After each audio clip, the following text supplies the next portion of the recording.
नेहमीपेक्षा हा व्हिडिओ ना थोडासा मोठा होणार आहे. सो स्किप नका करू आणि एक क्यूटशी गोष्ट तुम्हाला मी दाखवणार आहे. सो दिवसभरात आळस काढून आम्ही निघालो होतो काकूंकडे सोगुल टेकडीला. काकूने आम्हाला सगळ्यांना इन्व्हाइट केलं होतं. सो झालं असं होतं की एकतर मी जातेच नेहमी आल्यानंतर आणि आपण कुठे गेलो मुलं चिडचिड करणार नाही हे शक्यच नाही. सो मी पण गेले आणि माझ्या भावाचं लग्न झाल्यानंतर तो पण आलाच नव्हता. म्हणजे बोलावलं होतं त्यांना पण वेळ नसल्यामुळे तो आला नाही.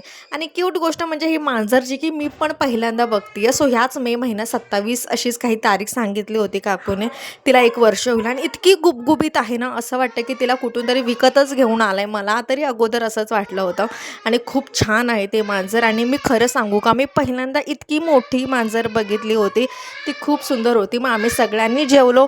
मग ॲज युजल सुनील सर्वात शेवटी त्याचं सावकाश जेवण असतं. सो हे काकूंचं घर आहे. घर छोटं दिसतं पण जेन्युइनली सांगते त्यांचा स्वभाव आणि त्यांचं मन खरंच खूप मोठं आहे. हे पण येऊन गेले होते ह्यांच्या घरी. त्यांनी सुद्धा मला म्हटलं होतं की तुमची काकू खूप छान आहे आणि जेवण खूप छान बनवते. तर घरी यायला 10:30 पावणे 11 वाजले होते. सो व्लॉग कसा वाटला नक्की कळवा आणि नक्की सबस्क्राईब करा.